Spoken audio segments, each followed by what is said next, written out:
చూడలేరా? ఇది ఏమి చూపిస్తాను చూడండి. ఇది వచ్చేసి ముల్లంగి పేస్ట్.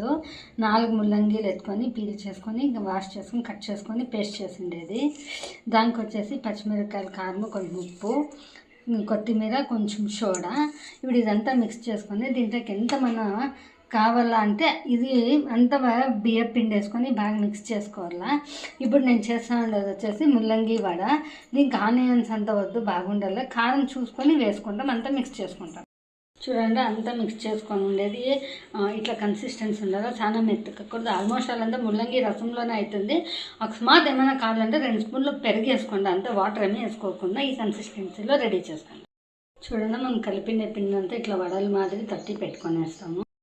ఇప్పుడు ఫుల్ డీప్ ఫ్రై కాకుండా కొంచెం లైట్గా షాలో ఫ్రై చేస్తాను. ఇట్లా ఆయిల్ పెట్టుకునేసి ఆయిల్ హీట్ అయినాక మళ్ళీ ఒక్కొక్కటి ఇట్లా వేసుకొనేసి ఇది వచ్చేసి కొంచెం తక్కువ మంటలోనే మనము ఫ్రై చేసుకుంటాం.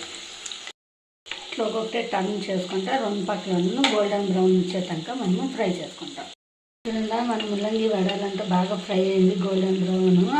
ఈ చిల్ వెదర్కి ఇది హాట్గా తీసుకుంటే సూపర్గా ఉంటుంది. ఇప్పుడంతా తీసేస్తాం. క్రిస్పీగా సాఫ్ట్గా ఉండే ఈ క్లైమేట్కి ముల్లంగి వడ రెడీ. ఆయిల్ ఏమి ఎక్కువ పీల్చదండి, అప్పటికప్పుడు రెడీ చేసుకోవచ్చు. గెస్ట్లు వస్తున్నాను. చాలా టేస్టీగా ఉంటుంది, చాలా బాగుంటుంది. Thank you.